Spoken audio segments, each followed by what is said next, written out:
Él nos va a exponer sobre el problema de la corrupción desde el enfoque ciudadano. Los dejo con Julio. Bueno, buenos días. Muchas gracias, Ricardo. Me ha costado trabajo llegar hasta acá. Así que me disculpa porque hay es culpa mía el retraso. Pero bueno, primero, muy complacido de estar acá. Creo que esta es una iniciativa importantísima. Digamos, llegar a la sociedad civil directamente con estos temas no es usual, ¿no? Generalmente los foros académicos son bastante crípticos, ¿no? Bastante poco abiertos, amigables, y la idea es que se pueda transmitir el mensaje de cómo luchar contra la corrupción desde distintos enfoques, desde distintas perspectivas, ¿no es cierto?, con absoluta claridad y directamente, digamos, ¿no? Entonces, me han pedido que desarrolle un poco este tema del problema de la corrupción desde un enfoque ciudadano. Esto, en verdad, tiene que ver con mi quehacer personal y profesional en relación a los problemas de la corrupción, que no es inmediato. Es decir, yo salgo ahora de una institución que desde donde enfrentábamos la corrupción desde una perspectiva más bien punitiva, ¿no? Pero viendo acá al doctor Carlos Mario Velarde, me acuerdo que hace algún tiempo, no mucho, también estuvimos en el otro lado, es decir, en el lado del desarrollo, diseño de políticas públicas, ¿no? O de precisamente enfocar la corrupción desde una perspectiva más bien ciudadana, ¿no? Entonces, creo que la idea, para entrar y no tener que correr al final, es empezar a definir lo que es la corrupción, ¿no? Generalmente, las definiciones tradicionales de la corrupción, no hablo de un enfoque jurídico, no hablo de una perspectiva jurídica, a pesar que yo soy abogado, las definiciones tradicionales de la corrupción son más bien economicistas, tienden a identificar el problema de la corrupción con básicamente una transferencia, ¿no? O la salida del dinero de la esfera pública hacia una esfera privada. Es decir, es el aprovechamiento, dice Ackerman en algún momento, ¿no es cierto?, de la función pública para beneficios privados, ¿no es cierto? Esa es básicamente la definición más tradicional, y es la que, digamos, sin estar desprovista de críticas, ha guiado un poco los estudios en los últimos años sobre corrupción. Transparencia Internacional define la corrupción como el abuso con fines de lucro personal del poder delegado. Entonces, siempre hay esa perspectiva economicista que tiene que ver con el lucro, ¿no es cierto?, y que tiene que ver con la función pública. El abuso puede ser perpetrado por una persona con poder decisorio en el sector público o privado, iniciado por dicha persona o provocado por un tercero que quiere influir en el proceso por toma de decisiones, ¿no? Entonces siempre están por lo menos dos elementos. Uno, el fin pecuniario, siempre hay dinero de por medio, ¿no es cierto? Y siempre hay un interés de aprovechar ese dinero que es público además, ¿no es cierto? Y siempre está la presencia de un funcionario. ¿Qué creen ustedes? ¿Que esa definición agota realmente el fenómeno de la corrupción? Vamos a ir estableciendo una dinámica bastante participativa, ¿ya? O sea, cuando ustedes quieran interrumpirme y decirme algo, levantan la mano y yo con gusto les doy la palabra y conversamos, ¿ya? Pero a mí me gustaría, por ejemplo, ahora mismo, que acabamos de analizar, probablemente bastante sintéticamente una definición de corrupción que es la más tradicional, que me digan ustedes si esto realmente es para ustedes una definición acabada. ¿Qué les parece? ¿Nadie? ¿A ustedes? Debo entender entonces que sí les parece una buena definición. Sí. Considero que existen otras dimensiones de la corrupción, ¿no? Por ejemplo, en la afectación, anteriormente hemos estado hablando del tema ético, por ejemplo, ¿no? Hay un menoscabo de la imagen pública, ¿no? Porque si vemos que en todos los casos de corrupción, uno de estas personas viene a ser el funcionario público, y muchos, la gran mayoría de nuestros funcionarios públicos son elegidos por elección, otros son puestos por cargos de confianza, pero muchos han sido por elección. Entonces hay toda como que se derrumba la imagen del funcionario público, ¿no? Entonces, que ya no tiene nada que ver con el tema penal, económico, sino que va menoscabando el aspecto social, ¿no?, de la colectividad, ¿no? Yo creo que pueden haber otros, pero considero que ese es uno, por ejemplo. Muy bien, ¿alguien más? A ver. Pienso de que si buenamente el funcionario público está sujeto a la necesidad de tener un dinero mal habido, pienso que así como hay corruptos, también hay corruptores. Y en este caso los corruptores son aquellos que van más allá. ¿Por qué? Porque no es solamente por dinero, sino porque están establecidos en unas esferas de poder de tal magnitud que buenamente no les conviene, ¿no?, que este poder se socave. Por eso es que corrompe a otros para seguirse manteniendo en las grandes élites, sobre todo aquellos que gobiernan el país. Qué interesante, ¿no? Antes de su intervención, qué interesante, porque vamos encontrando que hay una serie de elementos adicionales que hemos ubicado en estas definiciones tradicionales, ¿no es cierto? Teníamos básicamente función pública, dinero del Estado, ¿no es cierto?, afectación de ese dinero del Estado, es decir, una afectación patrimonial, ¿no?, y no mucho más, ¿verdad? Pero aquí me dicen, además, hay un menoscabo de la imagen institucional, estamos hablando ya de otra cosa, ¿no es cierto? Y por ahí me dicen, además, que debe haber un corruptor, ¿no es cierto? Claro, esto tiene que ver con la idea de que la corrupción es un fenómeno, ¿no es cierto? En realidad un fenómeno no se presenta como una acción unívoca, una sola persona no está en condiciones de provocar un acto de corrupción, ¿no es cierto? Un fenómeno como el de la corrupción requiere de una interrelación entre al menos dos personas, ¿no es cierto? Entonces, del otro lado siempre hay alguien, ¿no?, que interactúa con un funcionario público eventualmente, ¿no? Entonces vamos incorporando algunos elementos adicionales, ¿sí? Muchas gracias. Yo quisiera incluir en esta definición de corrupción también el papel que tienen los ciudadanos. Muchas veces, cotidianamente, uno también comete actos de corrupción en los sobornos, en incumplir las reglas, en la evasión de impuestos, en evadir el pago de las deudas, por ejemplo, ¿no? Yo creo que también la corrupción es un fenómeno social que no solamente se circunscribe en el poder, tradicionalmente como se ve, ¿no?, sino también en la ciudadanía o en la comunidad misma. Claro, estamos incorporando entonces la idea del ciudadano, ¿no es cierto?, la idea de ciudadanía. Entiendo que Miguel habló un poco de eso antes que yo llegara. Esa es una dimensión importantísima, ¿no? Vamos a ver por qué. ¿Alguien más quiere decir algo? Qué interesante, fíjense ustedes, un ratito nada más. Ninguno de ustedes hasta ahora, no sé si en lo que viene sí, se ha mencionado la corrupción, la gran corrupción, los casos de gran corrupción.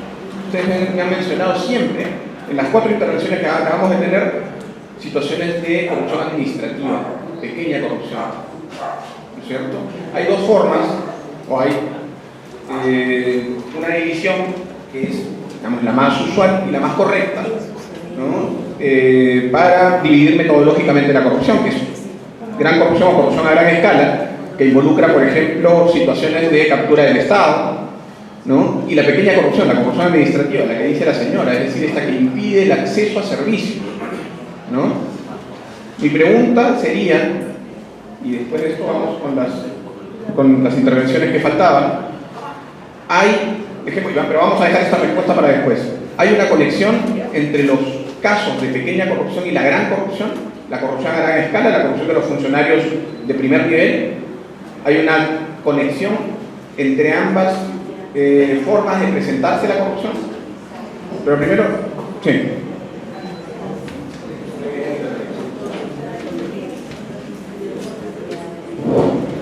Gracias por la oportunidad. En esta oportunidad quisiéramos participar en el sentido de que la corrupción, ya vamos a hablar de los términos extremos, es la ambición política. Hemos convivido acá y sabemos, ¿no?, la realidad nacional. Como la ambición política, cuando está en el ejercicio de sus funciones, aprovecha para sacar a los corruptos que están presos por droga, por ejemplo, por citar uno de los casos. Los botan, cobran, como saben que lo van a limpiar, que también la mafia está metida en el Poder Judicial, lo limpian y nuevamente vuelven a postular. Esa corrupción ya se tiene que terminar. Muchas gracias.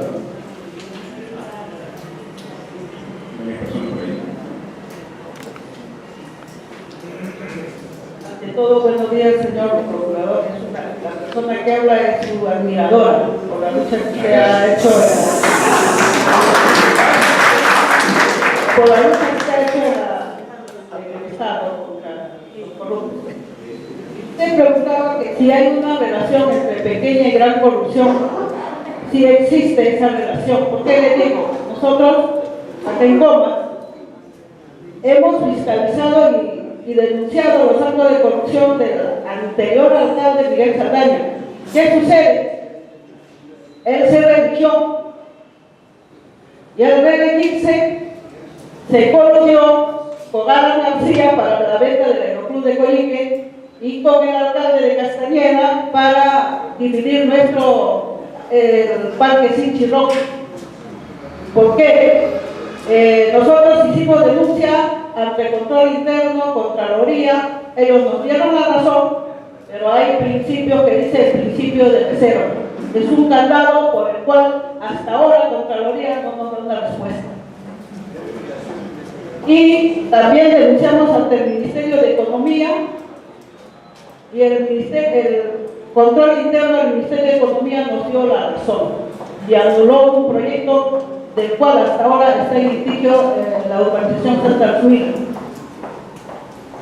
¿Y qué sucede? Al reelegirse todos nos borraron. Y en el Poder Judicial se perdió el juicio que nosotros realizamos como ciudadanos porque el tiempo prescribió. O sea, había delito contra los recursos del Estado, el mal uso de recursos del Estado, sin embargo, prescribió el delito. Y hoy por hoy este señor incluso está luchando por su otra reelección. Es todo lo que podría decir.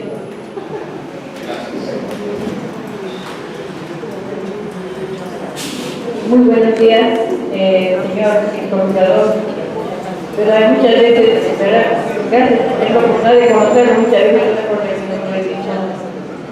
Y bueno, yo para decirme que el tema de la corrupción es muy amplio, es muy grande. Yo creo que en una hora o en 2 horas creo que vamos a poder definirlo. Es muy grande, señores, de cada día. Mire, ve, hacemos una denuncia, vamos a suponer que hay una persona que vende droga. Hacemos una denuncia, va la policía, va al frenazo, lo detiene a la persona. Lo llevan a la comisaría y arrastra de una vez, lo llevan al Poder Judicial y a los 2 días o a las 3 o 4 horas de la está vendiendo riesgo en nuestra casa. ¿Qué significa eso? Sinceramente, la corrupción está arriba, señor.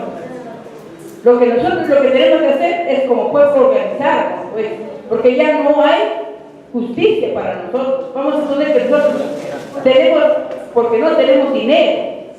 Si hay mucha gente que el que tiene dinero está pues ahí donde está, pero nosotros que tenemos dinero no podemos defender, incluso nos amenazan, ¿no es cierto? La verdad, la corrupción tiene raíces de aquí, no sé a dónde llegan las raíces, ya es bien difícil. Yo le he visto a usted muchas veces luchar contra eso y esperemos que con la charla que nos va a dar, con la capacitación que nosotros podemos abrir los ojos y podemos de qué manera trabajar y poder combatir la corrupción. Me interesa sobre todo llegar a una conclusión antes de poner un vídeo que quiero que ustedes vean y poder discutirlo rápidamente. Estábamos hablando entonces del concepto de corrupción, nos hemos dado cuenta que el concepto que nos ofrece este enfoque economicista no es suficiente para abarcar, ¿no?, toda la dimensión del fenómeno de la corrupción. Nos estamos dando cuenta que ahí falta básicamente el tema del ciudadano, por ahí alguien lo dijo correctamente, ¿no es cierto? El ciudadano es una doble dimensión, es verdad.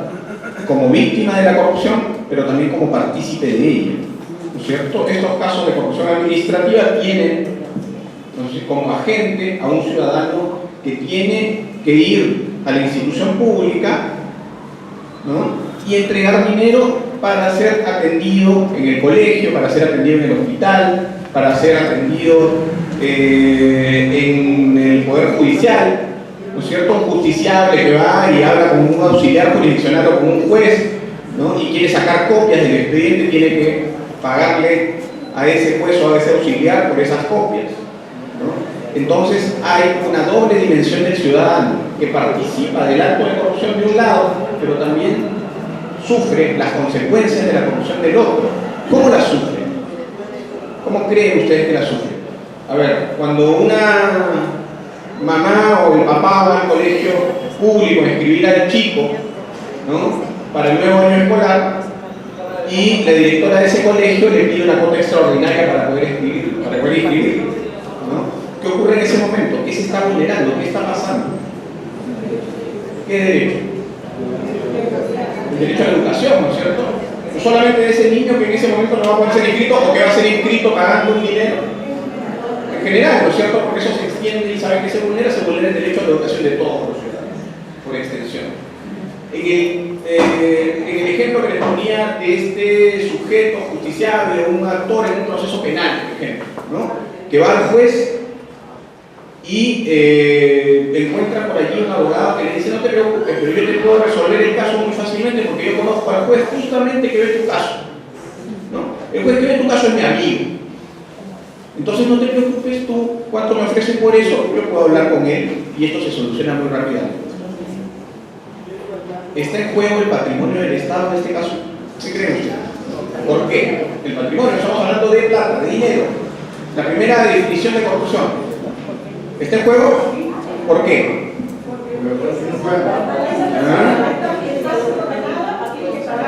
¿Ya? Sí, exacto, tiene que pagar, ¿no es cierto? Pero ese dinero, ¿de dónde sale? ¿Sale de las arcas fiscales o sale del bolsillo de ese ciudadano que va a pagar? Un amigo nuestro, Carlos Mario mío, que se llama Jari Mujica, decía que el ciudadano tiene que incorporar en su presupuesto mensual la coima que va a pagar para poder acceder a servicios. ¿Qué opinan ustedes? Ya, estamos hablando, pero por eso les preguntaba. ¿Hay una afectación del patrimonio del Estado, de la plata del Estado, del dinero de todos los peruanos? ¿Hay en ese caso que les he puesto? ¿Hay o no? No, ¿no es cierto? No. ¿Qué quiere decir eso entonces? Estamos agotando la definición de corrupción con esa estrecha definición economicista del traslado del dinero de la esfera de lo público a la esfera de lo privado. No. ¿Por qué? Acá se vulnera algo mucho más grave, quizás.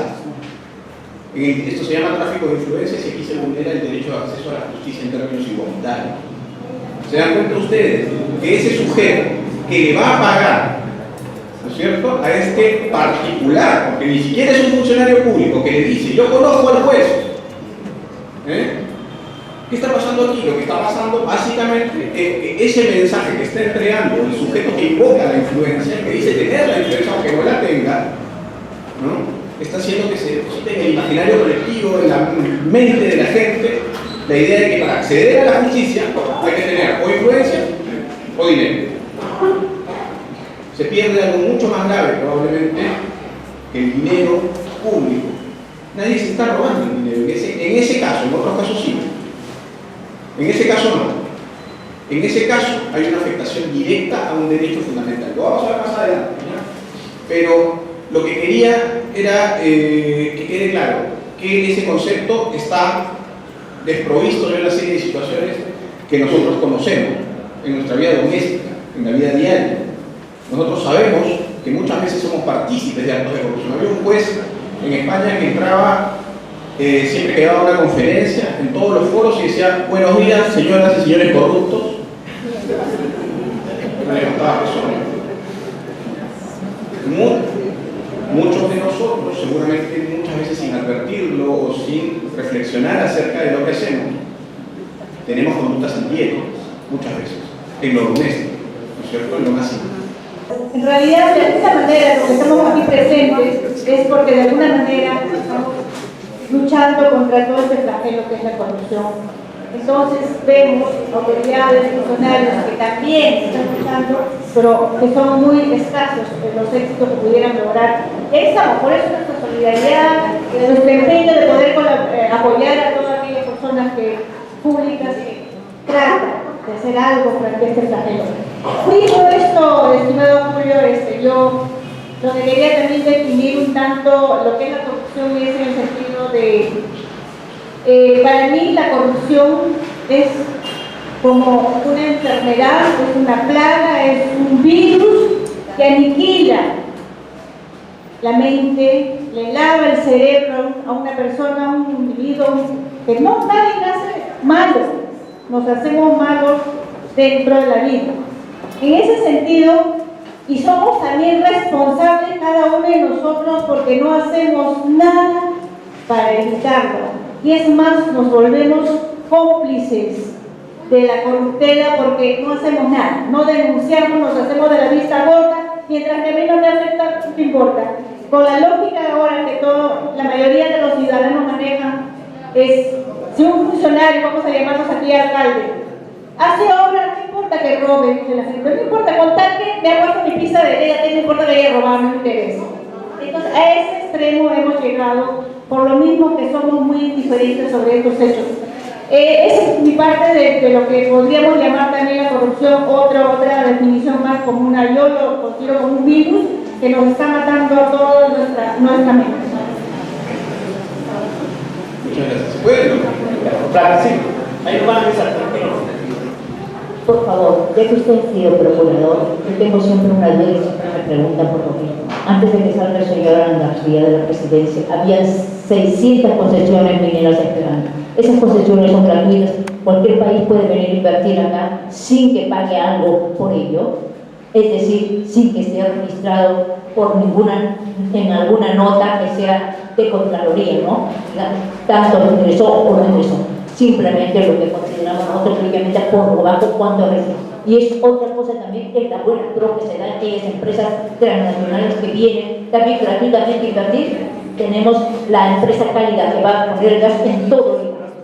¿Qué ganancias tiene esa empresa? ¿Hay corrupción por debajo o no hay? Quisiera que me aclare, por favor. Muchas gracias. Vamos a hablar de esos temas cuando entremos un poco a la perspectiva de manera muy epitelial, muy tangencial, pero al tema penal. Vamos a revisar algunos tipos penales, porque ustedes necesitan además conocer genéricamente los tipos penales para poder saber qué denunciar.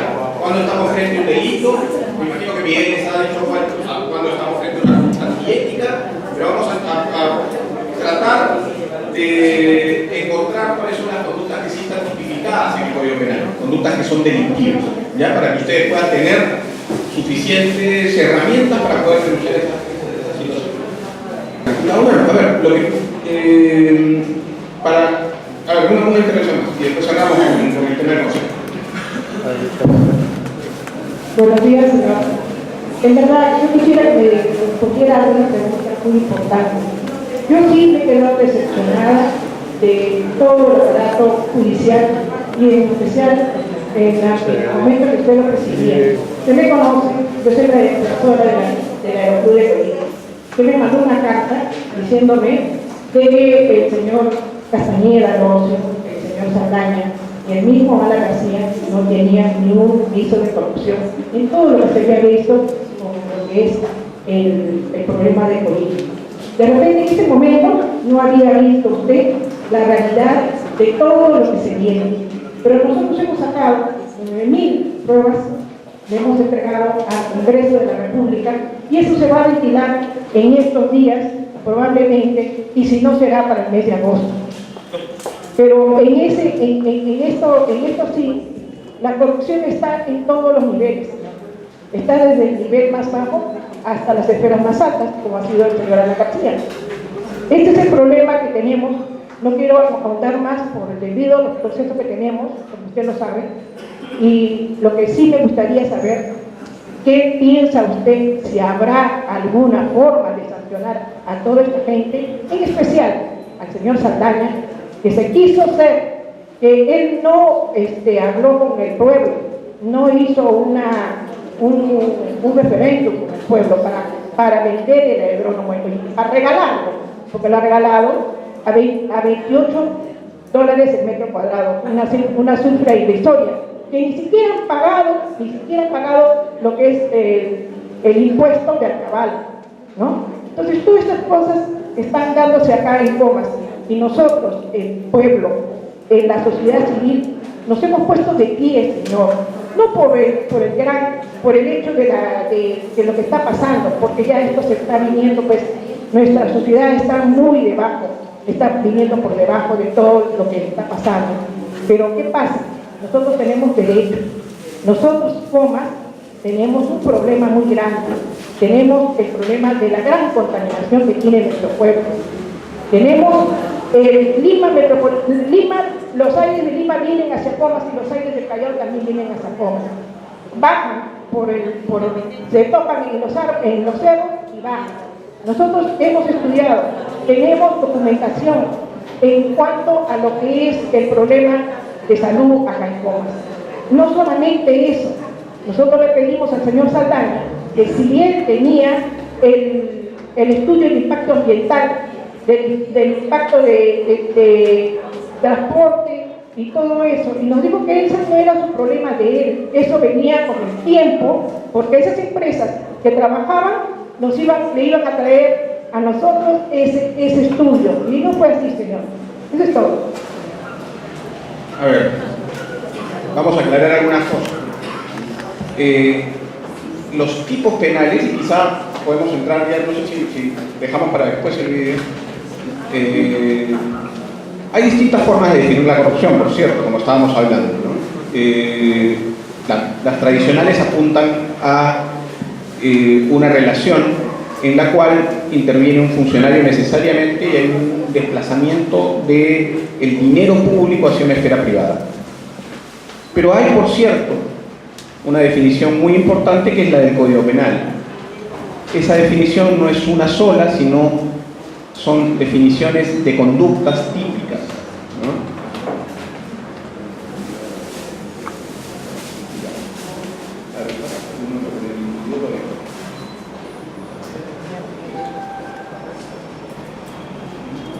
Entonces, les decía, en el Código Penal no hay una sola definición de corrupción. Hay definiciones de conductas distintas. Esas conductas están tipificadas, están descritas en el Código Penal. De tal manera que cuando hay un despliegue de actividades, una relación entre dos personas o más que se adecúan a esa descripción que está en el Código Penal, podemos decir hay delito. ¿Ya? Pero no necesitamos únicamente, no requerimos únicamente el testimonio de una sola persona. Además de eso, procesalmente requerimos pruebas, requerimos el despliegue de una actividad procesal, la investigación en etapa del Ministerio Público. En algunos casos, en los casos en los que hay fuero, en los que hay determinadas prerrogativas para los altos funcionarios, necesitamos la intervención del Parlamento, del Congreso. Y luego de eso, luego de una investigación en el Parlamento o en el Ministerio Público, se abre una etapa judicial y recién después de la etapa judicial, hacia el final de ese proceso, se puede saber, ¿no es cierto?, si alguien es inocente o culpable. ¿Qué quiero decir con esto? Esto es, generalmente atraviesa además la actividad de muchos funcionarios, muchos de los cuales o no están capacitados o son decididamente tan corruptos como el imputado, ¿no es cierto? Y llegamos al final para que una sala generalmente tome la decisión respecto de la inocencia o culpabilidad del imputado. Así de compleja es la trama, ¿no es cierto?, desde el derecho, que urde el derecho para ver los casos de corrupción. Por eso cuando la señora me dice, usted me dijo que no había delito, que no había... La verdad es que yo no decido cuando hay delito o cuando no hay delito. El procurador, por ejemplo, ¿cierto?, que es un eslabón de la larguísima cadena de investigación y decisión jurisdiccional para determinar la presencia o no de un delito, es la primera. Nosotros estamos encargados de denunciar. Denunciamos, se abre una investigación y muchas veces se archiva. Y muchas veces zapateamos y protestamos, pero ya se archivó. impugnamos y se decide en segunda instancia confirmar el archivamiento de la primera. Eso va generando una frustración, ¿no es cierto?, permanente, sistemática, que es la misma que tienen ustedes cuando esa corrupción administrativa de la que hablábamos, entendemos, empieza, ¿no?, a colarse por todas las rendijas de nuestras casas. Es la misma, en uno y otro sentido, es decir, en la corrupción administrativa y en la pelea contra la gran corrupción. De allí, una de las conexiones entre la pequeña corrupción, la corrupción administrativa, la corrupción de sus casas, o la corrupción de algunos de ustedes, cuando de alguno de nosotros, o de las personas que conocemos, cuando alguien pasa el semáforo en rojo y viene el policía, ¿no es cierto? Y como en México, como dicen en México, pagamos la mordida, que es una, que dicen los mexicanos, es en realidad un sistema abreviado. O sea, es mucho más rápido pagarle al policía que pagar la multa después, y más barato, ¿no? Entonces, claro, ese tipo de situaciones provocan una frustración en el ciudadano respecto de esos casos de pequeña corrupción y provocan una frustración en el funcionario en los casos de gran corrupción. ¿Qué hacer frente a eso? Eso es lo que estamos haciendo aquí precisamente. Capacitar al ciudadano para poder empezar a generar una cultura de denuncia, a generar una cultura de vigilancia, ¿no es cierto?, no solamente de los casos de corrupción, sino también de la intervención de los funcionarios en los casos de gran corrupción. ¿Ya? Creo que decididamente ya el video no se va a poder. Qué pena, porque era importante que pudiésemos entender esta conexión entre lo que es esta definición que yo he intentado hacer de pequeña corrupción o corrupción doméstica o administrativa y la gran corrupción. Usted bien, le hemos escuchado que es bien complejo, ¿no?, hacer justicia ahorita acá en el país. Pero desgraciadamente los congresistas que tenemos dejan mucho que desear, porque las leyes que dan son leyes flexibles, no son leyes drásticas. Y usted sabe que cada ley viene acompañada de un vacío legal, ¿no?, donde el corrupto le saca provecho.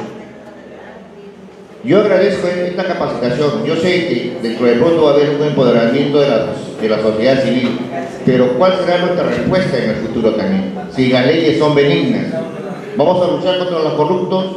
¿Vamos a luchar contra las leyes? ¿O de repente entre nosotros en el futuro también lo vamos a enfrentar? ¿No? Yo dejo estas preguntas porque necesitamos que las leyes sean más drásticas y creo que con eso también podremos avanzar.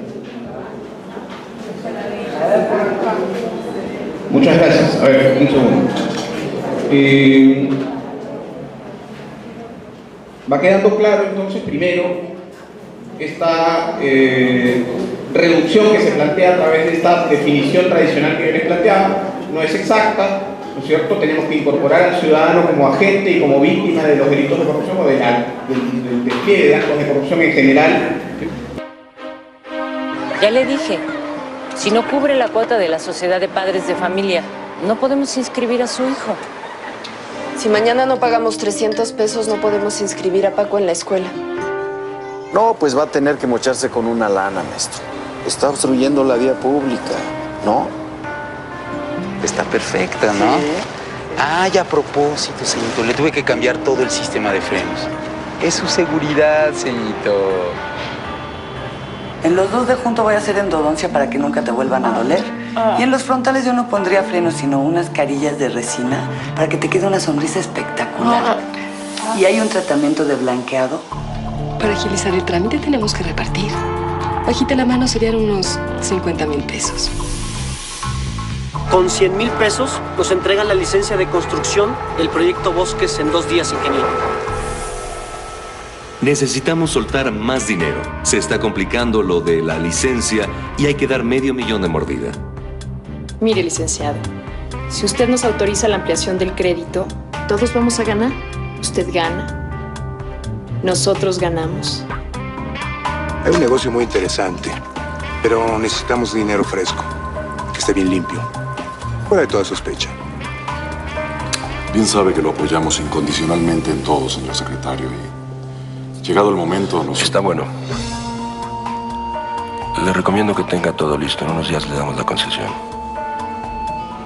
Dinero gratis. ¿Te reconoces? Piénsalo.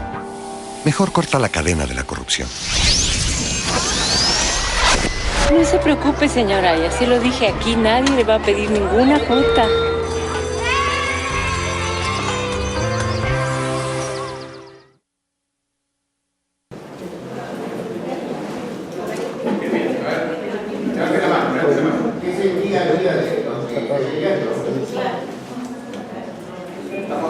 Acabamos de definir justamente lo que es la corrupción doméstica, la corrupción administrativa, la pequeña corrupción, ¿no es cierto?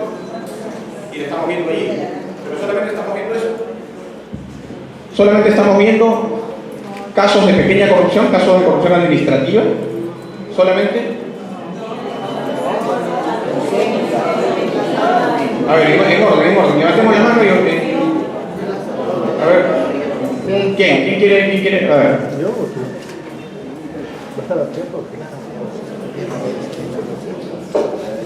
Sí. Ya. No, el video es interesante porque permite ver toda una cadena en la que se presenta la corrupción, ¿no? Y nadie escapa, ¿no? Desde un profesor o una profesora, por ejemplo, hasta niveles empresariales, ¿no?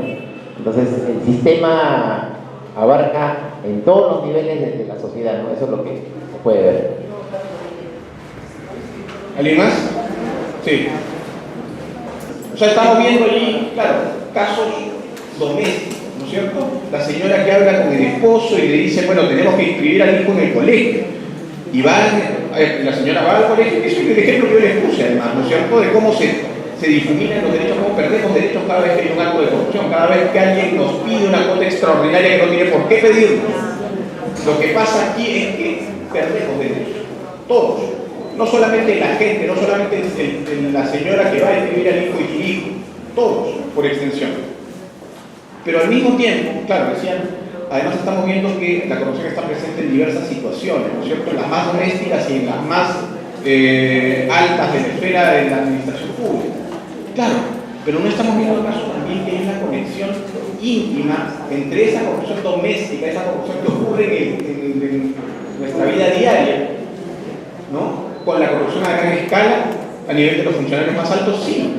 ¿Por qué? No solamente por lo que dice el señor en relación a que hay penas, ¿no es cierto?, tipos penales, de los que yo les acabo de hablar, conductas que están tipificadas en un catálogo, que es el Código Penal, y que dice estas son conductas prohibidas y si tú transgredes esa norma, esa prohibición, puedes ir preso y tienes que pagar después además una reparación civil por el daño que le has causado al Estado.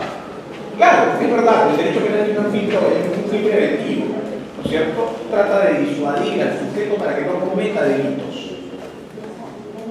Pero, ¿estamos o no en capacidad de darnos cuenta que cada vez que cometemos un acto antiético o un delito de corrupción, nos estamos vulnerando nosotros mismos? Esa es la idea. ¿Me entienden? Detrás de cada acto reñido con la ética, perdemos nosotros, perdemos ciudadanía, que es lo que han conversado hace un rato con Miguel. Perdemos ciudadanía, perdemos condiciones para reclamarle al Estado, ¿no es cierto?, que nos dé mejores servicios. Perdemos capacidad para decir, para comunicarnos con ese Estado del cual somos parte, ¿no?, para decirle que necesitamos mejores salud, mejor sistemas de salud, para decirle que necesitamos una mejor educación, para decirle que necesitamos acceder a la justicia en términos igualitarios. Perdemos eso, ¿no? Esa es la forma, creo yo, de entender el fenómeno de la corrupción desde una perspectiva ciudadana. El ciudadano tiene que estar necesariamente convencido que cada vez que hay un acto de corrupción se vulneran derechos fundamentales, se vulneran derechos humanos. ¿Ya? Eso es. Por eso es que yo quería que vean ese video. Vamos a ver el segundo y lo analizamos rápidamente y vamos muy rápido porque tenemos muy poco tiempo. Entramos a los tipos penales que yo quiero que repasemos conmigo rápidamente. Pero a ver, le ponemos un sobreprecio a la maquinaria.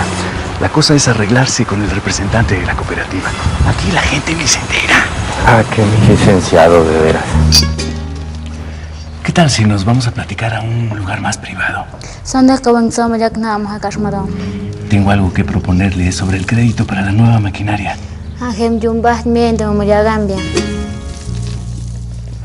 ¿Qué dijo? Les está diciendo que usted me está invitando para que nos arreglemos sobre el dinero sin que ellos se den cuenta. ¿Pero qué? ¿Lo va a traducir todo? Aquí están los planos de la maquinaria, el plan de crédito y los pagos. Vamos revisando todo. Como debe de ser, ¿o no, licenciado? Sí, sí, claro. Todo como debe de ser.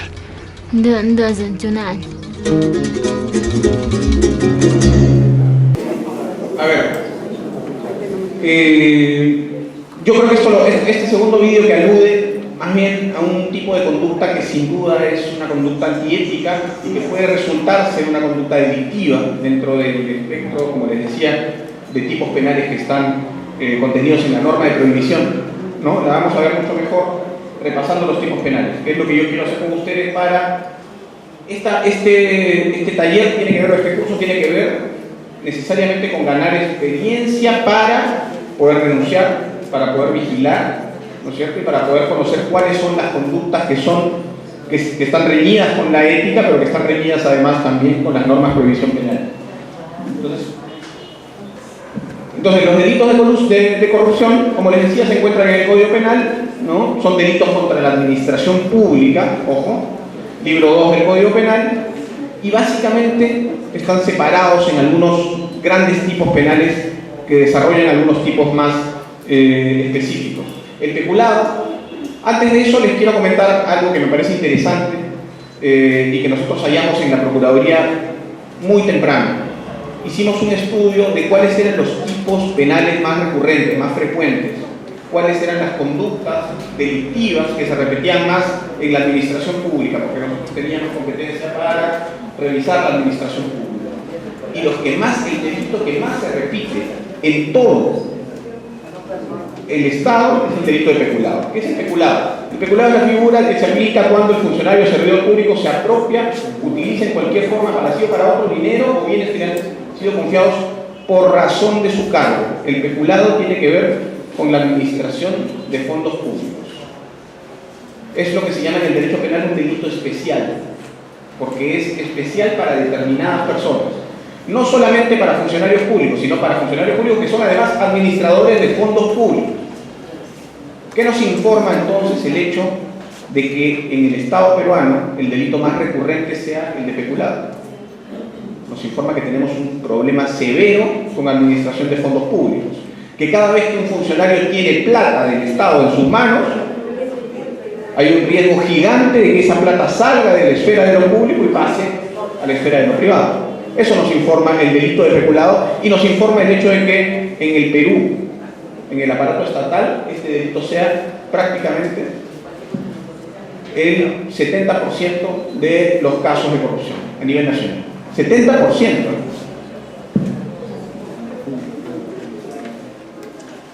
El delito de colusión, y por eso les decía que íbamos a entender mucho mejor el video que no se ha escuchado, ¿no es cierto? Hablábamos de una inversión de una empresa privada, ¿no es cierto? Estas grandes transnacionales de las que hablaban ustedes hace un rato, que tienen que ver con digamos, la actuación del Estado para conceder determinados digamos, servicios que quiere proveer el privado o bienes que le quiere vender al Estado ese proveedor privado, ¿no es cierto? Entonces la colusión alude a una relación entre el funcionario público y el privado, ¿no es cierto? El privado como proveedor del Estado, proveedor de servicios o proveedor de bienes. ¿Qué es el delito de colusión? El funcionario o servidor público que interviene directa o indirectamente por razón de su cargo, otra vez, en cualquier etapa de la adquisición o contratación pública de bienes, obras, servicios, concesiones o cualquier otra operación a cargo del Estado, acordando con los interesados para defraudar al Estado o entidad u organismo del Estado. ¿Qué quiere decir esto? Antes de que el funcionario encargado de entregar la buena pro al empresario, antes de eso ya hay un acuerdo entre ambos, ¿no es cierto? Ya hay un acuerdo entre ambos, y este acuerdo puede ser de múltiples formas. Puede ser La forma más frecuente es, bueno, no te preocupes, yo te pago un poco más, ¿no es cierto? Te pago un 10% más y ese 10% va a una cuenta en Suiza. Y después, si quieres, me das el nombre de tu hijo o de tu entenado, y tu entenado va a cobrar y esa plata es tuya, no hay ningún problema.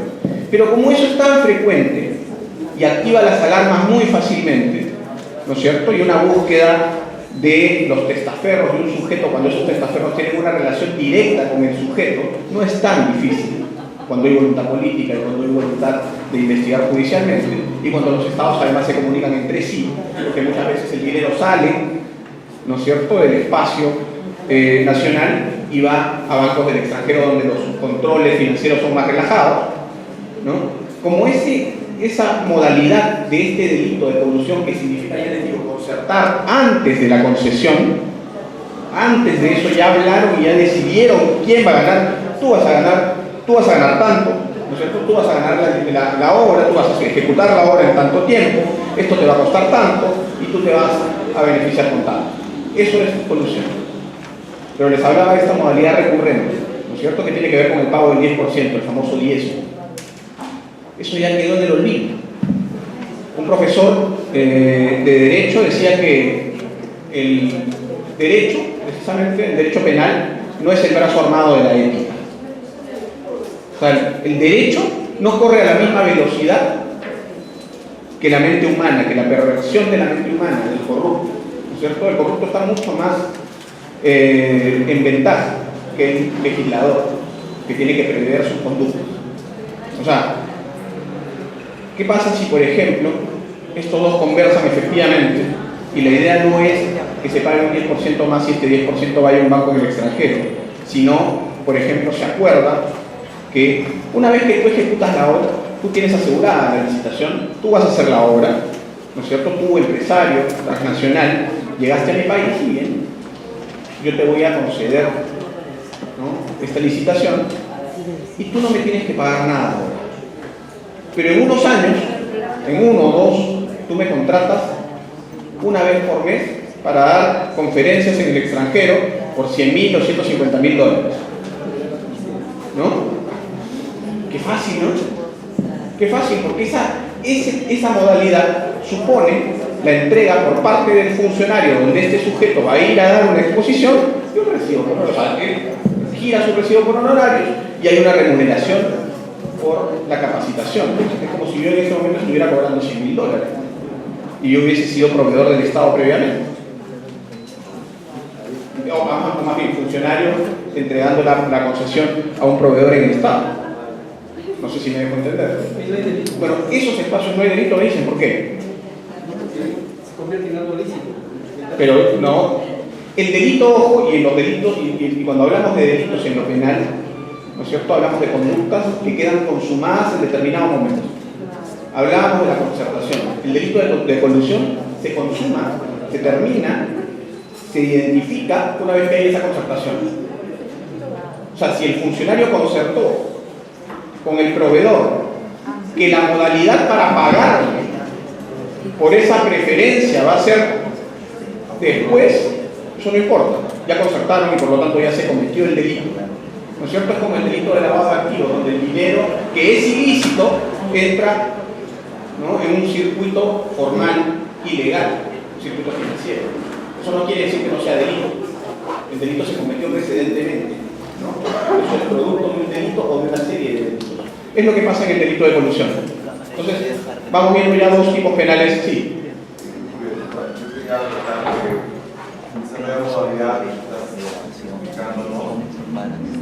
Es una mala praxis que ya la ha ejecutado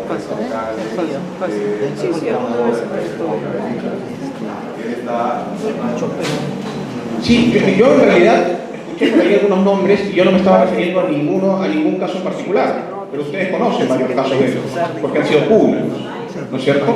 Y no solamente pasa acá, ojo, ¿no? Esta es una conducta fácilmente identificable, ¿ya? Lo que yo quiero es que ustedes entiendan y se vayan dando cuenta dónde están, ¿no?, este tipo de conductas, cómo las podemos identificar, ¿me entienden? Tenemos poquísimo tiempo, así que vamos a correr un poco. Y Y la malversación de fondos, bueno, la malversación de fondos es otro delito del catálogo de delitos contra la administración pública. Un funcionario servidor público incurre en el delito de malversación de fondos cuando da dinero o bienes que administra una aplicación definitiva diferente de aquella a la que están destinados, afectando el servicio de la función encomendada. Este tipo penal es muy discutido dentro de la doctrina, ¿no es cierto? Algunos dicen que este delito no tiene razón de ser en ese catálogo. ¿Por qué? ¿Qué pasa, por ejemplo, si alguien decide utilizar el presupuesto que estaba destinado al rancho del ejército en general, al rancho de su tropa, ¿no es cierto?, en comprar armas en situación de emergencia, ¿no es cierto?, una situación de desabastecimiento inminente y hay absoluta necesidad de comprar y tiene que tomar una decisión en ese momento? Está cometiendo delito. O al revés, ¿no es cierto?, si el dinero estaba presupuestado para comprar armas y no era una situación emergente, pero la tropa se está muriendo de hambre y ese general toma la decisión de usar ese presupuesto no para el fin original, sino para abastecer a su tropa. Está cometiendo un delito, ¿se dan cuenta? Pero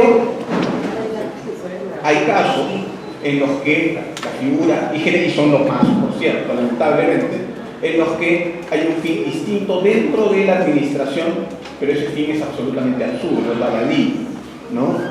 Muchas veces está conectado además con otros delitos. Pero, en pocas palabras, más allá de la discusión respecto de si el delito de malversación debería estar dentro de este catálogo de delitos graves contra la administración pública, el delito de malversación tiene que ver con usar un presupuesto destinado para tal fin dentro de la administración pública en otro, ¿no es cierto?, darle un uso distinto, ¿ya? Y se afectan, por cierto, como dice ahí, los servicios o la provisión de servicios.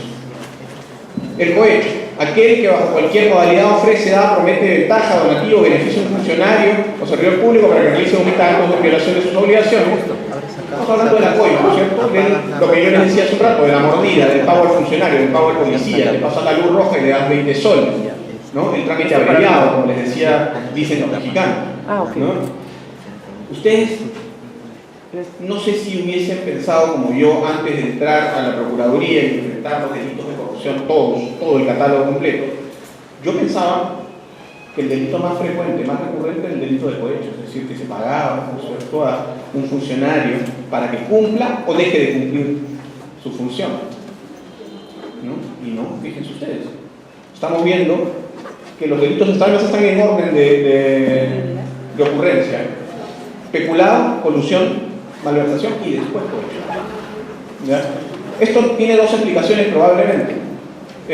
Una es que tenemos problemas en compras y adquisición de servicios. Uno, tenemos problemas serios en la administración de fondos caudales públicos de parte del funcionario, pero también tiene que ver con que a nivel de esa corrupción doméstica, donde el cohecho es una figura recurrente, esto del pago, ¿no es cierto?, lo que vimos en el video, el pago al funcionario para que haga o deje de hacer su labor, ¿no?, hay una gran cifra negra.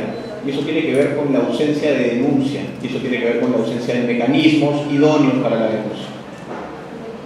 Concusión se configura cuando un funcionario o servidor público, abusando de su cargo, obliga o induce a una persona a dar o prometer indebidamente para sí o para otro un bien o un beneficio patrimonial. Muy similar a la figura del cohecho, ¿no? Vemos, está cohecho de nuevo, hay cohecho activo y cohecho pasivo, depende de si el funcionario participa, el funcionario solicita, sí. Lo anterior, el último anterior que lo... Sí. Si eso está relacionado a lo que es, digamos, el cobro de APAFA, la relación con la política pública de gratuidad de educación, etc. Claro, por supuesto, o sea, por supuesto, es lo que hablábamos hace un rato, ¿no es cierto? Dentro de los espacios públicos en los que se involucra servicios, la provisión de servicios desde el Estado al ciudadano, hay una gama de posibilidades en las que esa obligación del Estado se rompe, ¿no? Se suspende, ¿no? Una de esas es cuando hay un cobro extraordinario, ¿cierto? Se cobra extraordinariamente una cuota que no está prevista, ¿no?, dentro de una institución pública. Allí, por cierto, se está generando un escenario de cohecho, yo diría que hay un cohecho, ¿cierto? Se está solicitando una dádiva o se está entregando una dádiva, ¿no? Entonces vamos viendo que algunas de las figuras que probablemente nosotros creíamos que no eran típicas, son típicas. Típicas, o sea, la figura típica se dice cuando se adecua al tipo penal, cuando se adecua a esta descripción, ¿no es cierto? Y por lo tanto, en esos casos tenemos no solamente la posibilidad, sino tenemos la obligación de denunciar. ¿Ya? Nos seguimos con los tipos antes de... Negociación incompatible, decía, ¿no? Negociación incompatible es una figura colusoria, es muy similar a la colusión de la que hablábamos, esta concertación previa entre privado y público, ¿sí? Quería consultar, por ignorancia, con respecto a la penalidad de confusión, según su concepto, que nos ha explicado, esta puede tener vínculo para, como por ejemplo, cuando uno intenta ingresar a trabajar en un aparato estatal, llamémosle por ejemplo una municipalidad, y uno tiene cierto grado de amistad con algunos de los regidores, el regidor dice, bueno, ingresas, pero tienes que darme el primer sueldo. Ahí hay varias cosas, exacto. Ahí hay varias cosas. Ahí hay varias cosas. Al menos hay dos figuras penales, ¿no es cierto? Lo que en derecho penal se llama concurso de delitos. No hay uno solo, sino hay dos que están en simultáneo en una sola conducta. Con una sola conducta uno comete dos delitos, o tres. Se llama concurso de delitos.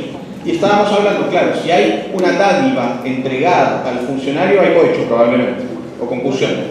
Pero además, fíjense ustedes, negociación incompatible.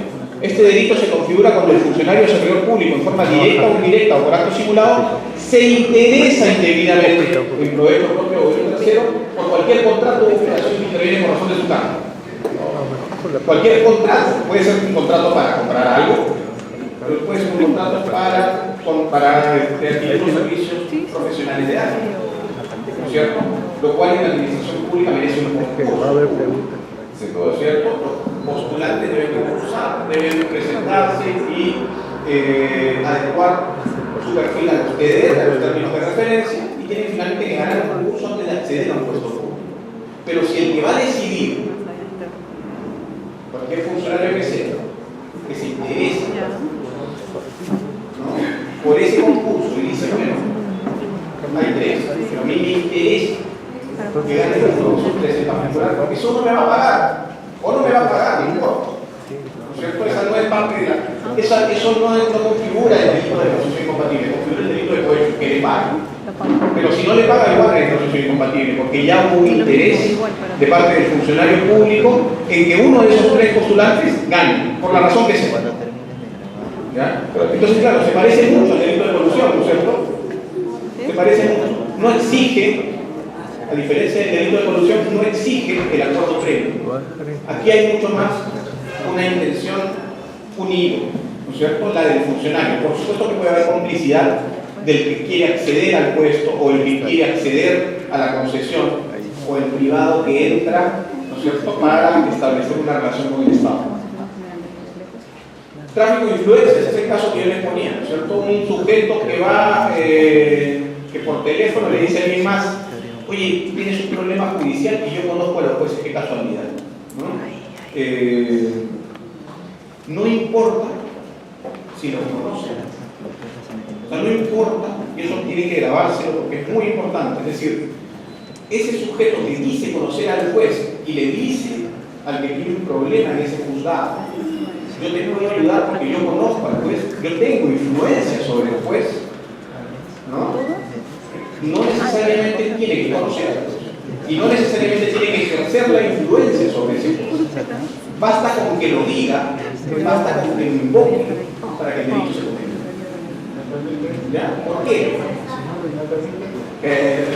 Sí, bien. ¿Están considerando ahí, amigo Julio, a los familiares que existen dentro del nivel de la administración pública, sea de justicia, por decir, los fiscales, el Ministerio de la OMA,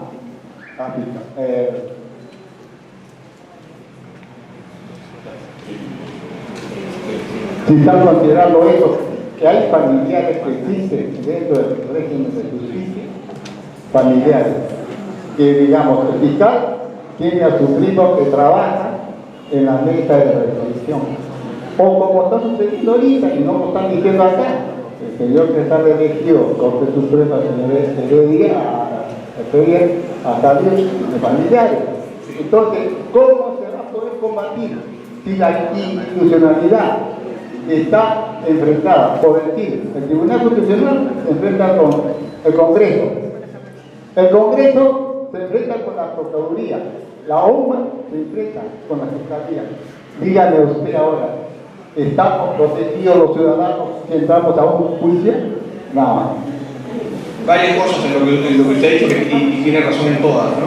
Eso demuestra además la ausencia de un sistema anticorrupción consolidado para enfrentarse a un sistema de corrupción, como casi siempre la corrupción, es decir, la corrupción se mueve o frente o la consecuencia de la presencia de una organización criminal, ¿no? O a la institucionalidad perversa dentro de los espacios públicos de los remanentes de esa organización corrupta. O sea, claro, pretendemos luchar contra la corrupción sin tener un sistema, ¿no? Tiene que tener, digamos, ciertas características que permitan que alguien suponga que ese sujeto tiene algún nivel de influencia, sobre algún poder de influencia sobre alguien que va a decidir en un proceso judicial o administrativo, ¿no? Pero no tiene que ejercer esas influencias, ¿no? No tiene que ir con esa persona que va a decidir en un proceso penal o administrativo y decirle: yo quiero que tomes esta decisión. No tiene que hacerlo. Basta con que las invoque, ¿no es cierto? Basta con que invoque esas influencias con otra persona que está involucrada en un proceso o en un procedimiento administrativo, ¿no? Como yo les decía, aquí hay un asunto fundamental que distingue a este tipo penal probablemente con todos los otros, o con muchos de los otros en los que sí hay una afectación grave del patrimonio del Estado. Aquí no se verifica una afectación del patrimonio, es decir, no hay un desplazamiento del patrimonio público de la esfera de lo público hacia lo privado. No hay eso, ¿no? Aquí, en este delito, en este tipo penal, con mucha más claridad que en otros, podemos advertir eso que yo les decía, ¿no? Es la consecuencia de los delitos de corrupción y mucho más de los actos de corrupción, ¿no? Que es la difuminación de derechos fundamentales. En este caso, la mera invocación de ejercer, de la posibilidad de ejercer influencia sobre un juez o sobre una persona que integra un tribunal administrativo, ¿no? Entrega el mensaje de que para acceder a la justicia es necesario tener o influencias o dinero. El bien jurídico está vulnerado, el correcto funcionamiento de la administración pública, y se está desviando ese correcto funcionamiento de la administración pública. ¿Qué se requiere entonces? Se requiere, uno, invocación de influencias. ¿Las tiene que tener? No lo sabemos, no es necesario, pero sí las tiene que invocar, ¿no es cierto? ¿Tiene que ejercerlas? No. Puede ser incluso simulada, ¿no es cierto? Lo que le llaman la venta de humo, ¿no? Alguien puede vender humo, no importa. Igual estará incurriendo el delito si invoca tener influencia. ¿Se entiende? Esto es un tipo clave para ustedes, ¿no es cierto? Para entender cuáles son los límites de la conducta prohibida. El cobro indebido. El cobro indebido se da cuando un funcionario servidor público, abusando de su cargo, exige o hace pagar o entregar contribuciones o en monumentos no debidos o en cantidad que exige la tarifa legal. Eso es muy sencillo, ¿no es cierto? Pusimos algunos ejemplos antes de irnos a la pausa, ¿no? Un funcionario, en este caso sí es un funcionario, quiere decir que es un delito especial de funcionario, es diferencial del tráfico de influencia, ¿no? Abusando de su cargo, ¿no es cierto? En ejercicio de la función pública, exige o hace pagar o entregar contribuciones o monumentos, o sea, una especie de contraprestación, ¿no? En una cantidad que excede la tarifa legal, que está por encima de la tarifa legal, de lo normal. Eso también es un delito. Sigue el delito de enriquecimiento ilícito. Sí. Una pregunta ahí, cobro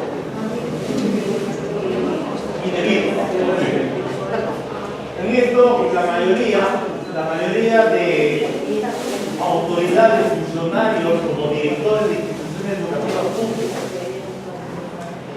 que como son funcionarios públicos, para poder matricular o nosotros ratificar la matrícula a un hijo en una entidad pública o una escuela pública, hacen pagar valiéndose en una ley, la de 28628, como ley de participación de las APAFAS, hacen cobrar. Nadie es ratificado su matrícula o matriculado si su como padre o madre de familia no ha pagado su objeto de APAFA. Eso no solamente cobro indebido, sino también está quebrando o vulnerando el artículo 151 del Código Penal. Usted me dirá si estoy bloqueando. Delito contra la libertad personal, porque yo como padre de familia no deseo asociarme a la paz. El derecho a asociarme de acuerdo a la posición política es libre y voluntario. Nadie me puede coaccionar. El artículo 151 dentro del Código Penal nos habla del delito de coacción, pena privativa de libertad de 2 a 4 años.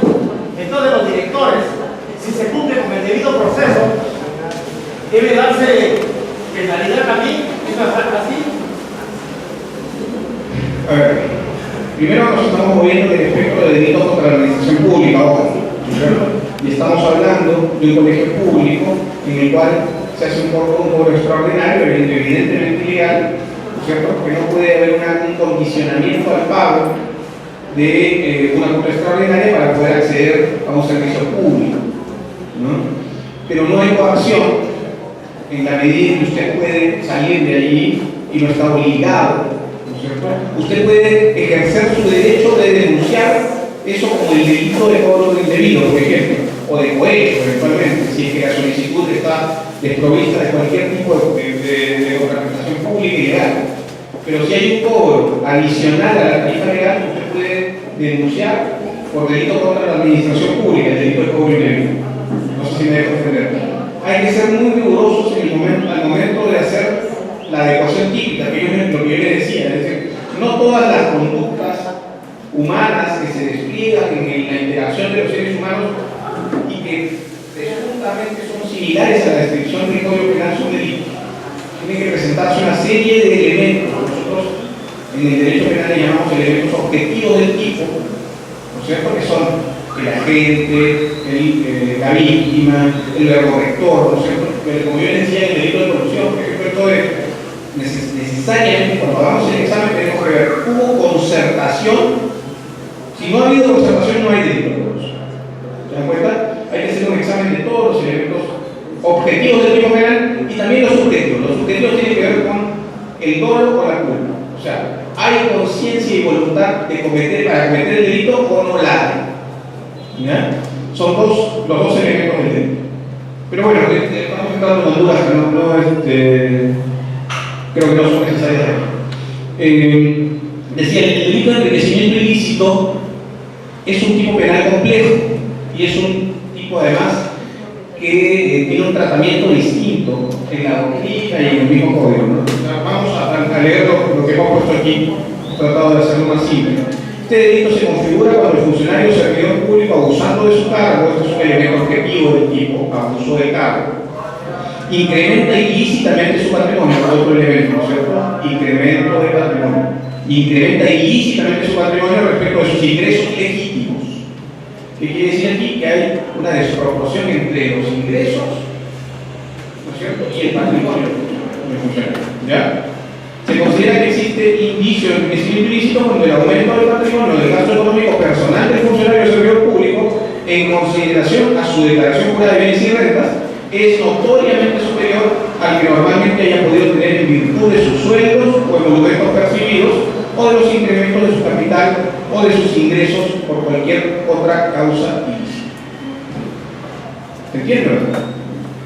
Entonces aquí estamos frente a la desproporción injustificada entre los ingresos legales de un funcionario público, ojo, este es un delito de funcionario público, como le digo, delito especial propio del funcionario público, ¿no es cierto? Estamos ante el delito de enriquecimiento ilícito, por lo menos ante la presunción de la comisión del delito de enriquecimiento ilícito cuando hay una desproporción entre esos ingresos y el patrimonio, o los gastos, ¿no es ejemplo, alguien gana 7.000 soles en la administración pública, en el Ministerio del Trabajo, pero todos los meses aparece como una moto nueva. ¿De dónde? El dicho es: ¿de dónde pecata mía si no es de la sacristía? Claro, o sea, ¿de dónde va a poder, cómo va a poder justificar la compra de una moto mensual? De una moto que vale no 7.000 soles, sino probablemente 5 veces más o 10 veces más. ¿Entienden? ¿Qué tiene de singular este delito dentro de, digamos, el ejercicio o el despliegue de la actividad probatoria en un proceso, por ejemplo, en un proceso penal? Es que en este caso hay una especie de inversión de la carga de la prueba. ¿Qué quiere decir la carga de la prueba? O sea, sobre quién pesa la responsabilidad de probar la comisión del delito, generalmente sobre el fiscal, ¿no es cierto?, sobre el que acusa. O sea, el que acusa tiene que probar que tú has cometido el delito. En este caso hay un traslado de parte de esa responsabilidad hacia el funcionario. El funcionario tiene que probar que sus ingresos están justificados. Si no están justificados, estamos ante un caso de regresión. ¿Ya? ¿Se entiende? Entonces, esto difiere, por ejemplo, del delito de lavado de activos, ¿no es cierto?, que requiere además un delito precedente, ¿no? Alguien comete un delito y con los efectos de ese delito, con el dinero que ha podido aprovechar por la comisión de ese delito, ingresa ese dinero en el circuito financiero formal y lo empieza a lavar, ¿no es cierto? Ese dinero que es sucio, el negro, lo empieza a lavar en el circuito financiero normal. Lo mete al banco, gana intereses, invierte en una empresa. Es diferente, primero, porque el delito de lavado de activos no es un delito especial de funcionarios públicos, puede cometerlo cualquier persona. ¿Ya? Y segundo, porque requiere ese delito precedente. Sí.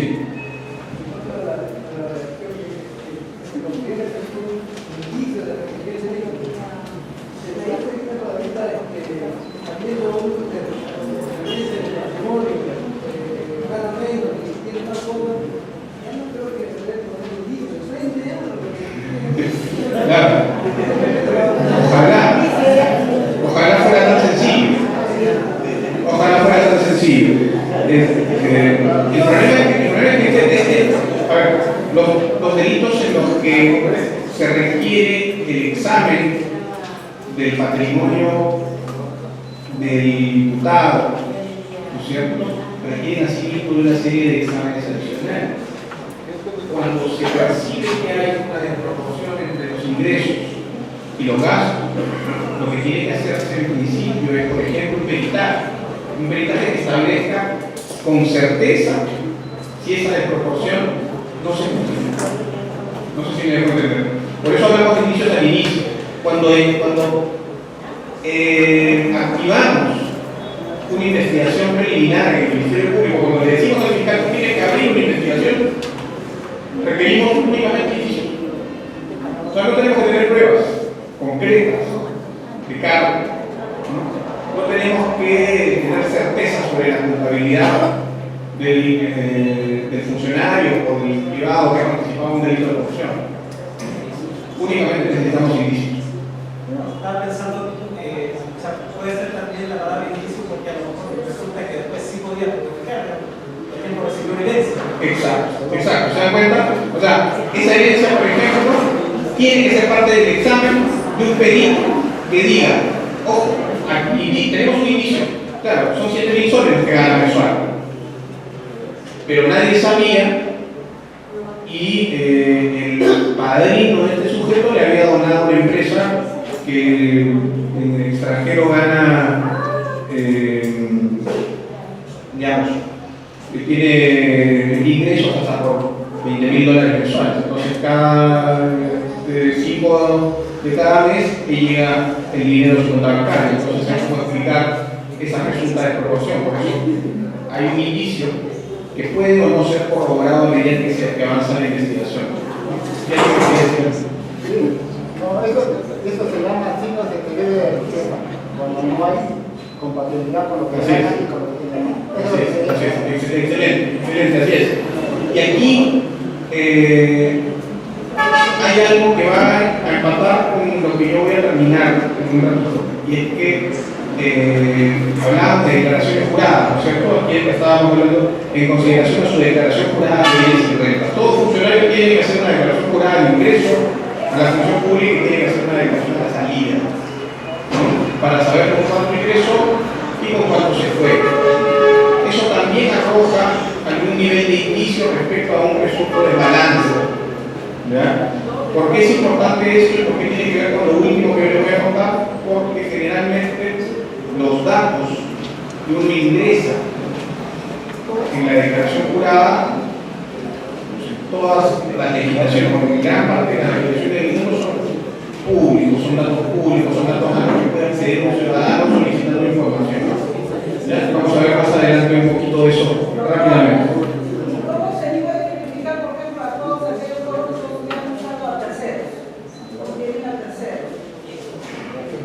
Eso es, claro.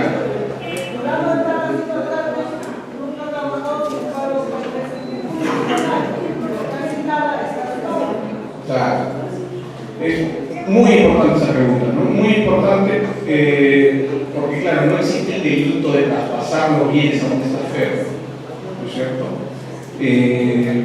Podría haber ahí un ocultamiento, por cierto, podrían ser técnicas para ocultar los bienes con el fin de no pagar una reparación civil una vez que es condenado, pero ojo que lo que usted está planteando es que hay un delito precedente, ¿no es cierto?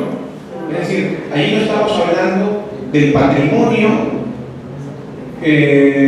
surgido de la nada. Eso es producto de un delito y cuando se investigue ese delito seguramente se puede averiguar, investigar respecto de a dónde se dirigió el dinero, ¿no? Que este funcionario o esta persona obtuvo a través de la comisión de ese delito.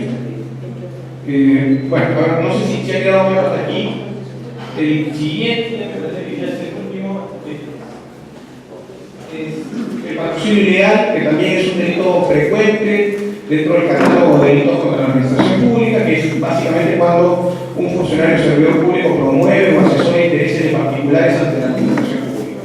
El funcionario público tiene un deber de cuidado sobre la administración pública, se le confiere confianza, ¿no es cierto? Se le confiere una responsabilidad, un cuidado respecto de la cosa pública. Cuando se traiciona esa confianza, se configura una serie de estos delitos que hemos examinado esta tarde, ¿no? Y este en particular tiene que ver no solamente con la traición a esa confianza, sino con el interés por casos particulares que entran en un conflicto con la administración pública y con el ejercicio de la función. Bueno, hasta ahí lo de los tipos penales. Yo quiero terminar nada más muy breve, porque de hecho lo vimos, ¿no es cierto? Lo repito brevemente, creo que es muy importante que ustedes sepan que se afecta con la comisión de delitos contra la administración pública, pero más allá de eso con la ocurrencia de actos de corrupción, sea o no sean ilícitos penales. Esto es lo último y está relacionado con vigilancia, transparencia y accountability, esa palabrita que usa un estudioso argentino y que alude básicamente al sistema de vigilancia, pero más bien de para aquí lo que vamos a leer. Todas las democracias sólidas del mundo cuentan con sistemas de fiscalización estatales que regulan las acciones y toman decisiones de otras agencias o instituciones públicas estatales, accountability horizontal. Eso es lo que es el accountability, básicamente sistemas de fiscalización, ¿no? Entre instituciones, lo que permite proteger a la funcionalidad del abuso de poder de funcionarios que pudieran participar en actos de corrupción o abuso de poder. El concepto de accountability hace referencia a la capacidad para asegurar que los funcionarios públicos rindan cuentas por sus conductas, es decir, que están obligados a justificar y a informar sobre sus decisiones y a que eventualmente puedan ser castigados por ellas. Las autoridades deben estar dispuestas en todo momento al escrutinio público. Los derechos ciudadanos de participar en este tipo de acciones están garantizados por la ley.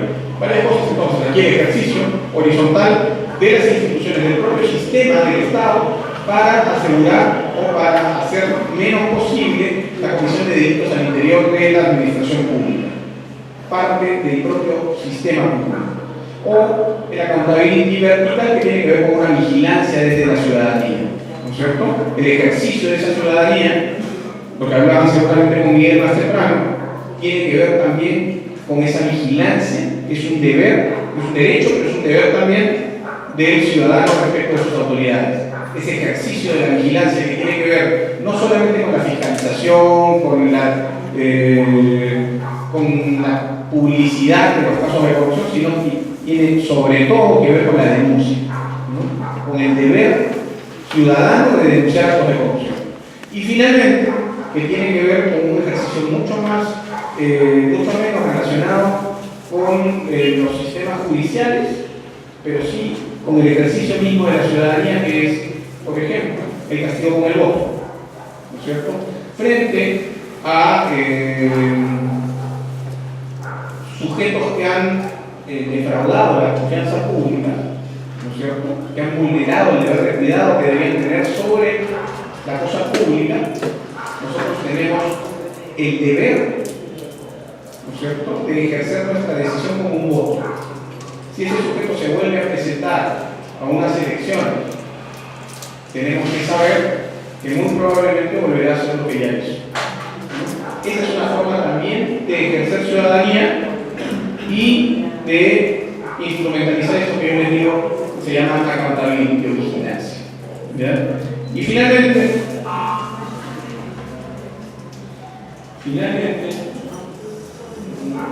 la ley de transparencia.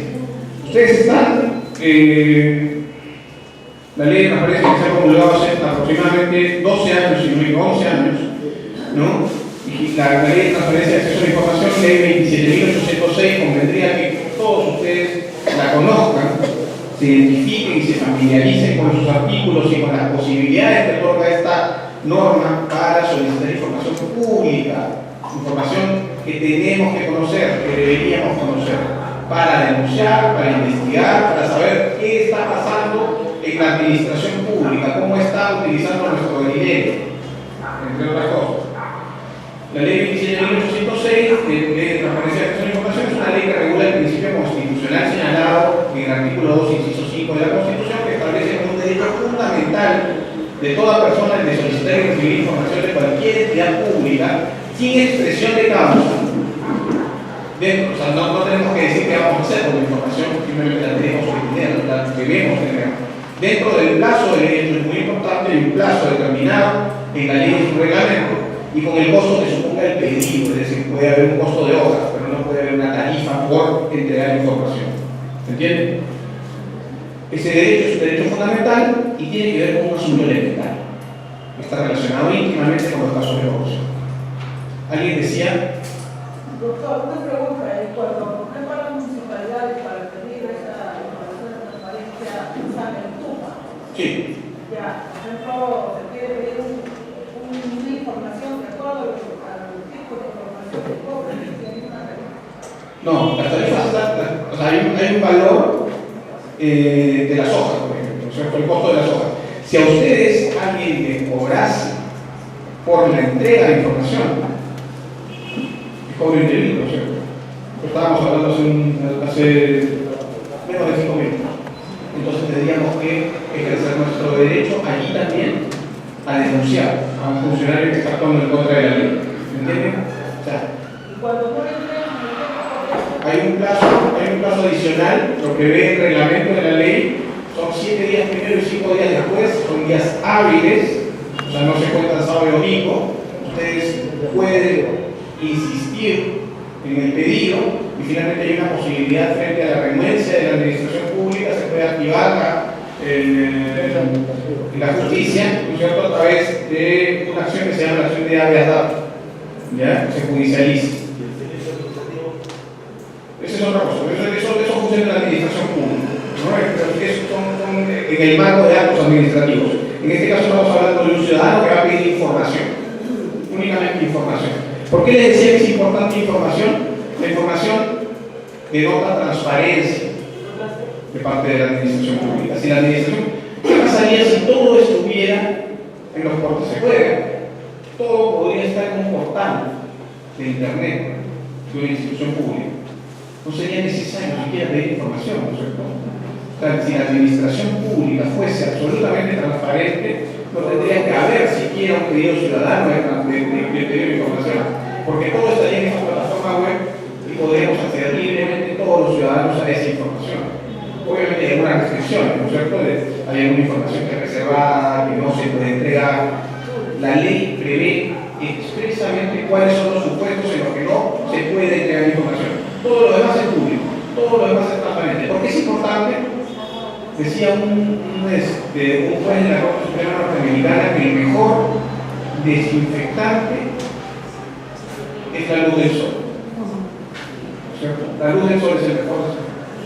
Y es verdad, Si hay transparencia, si sabemos todo, el funcionario se mueve en un marco mucho más constreñido, tiene menos discrecionalidad, tiene menos posibilidades de salirse de la ley, ¿no es cierto? Porque está encajado en esa obligación, porque tiene que estar informando permanentemente sobre lo que está haciendo, ¿no? Entonces, para concluir, tenemos distintas formas de relacionarnos con el Estado. Una de esas formas es solicitar información y otra de esas formas es cuando no existe esa información y cuando sabemos o cuando detectamos alguno de estos casos que pueden ser tipificados en este listado de conductas, la obligación nuestra es denunciar.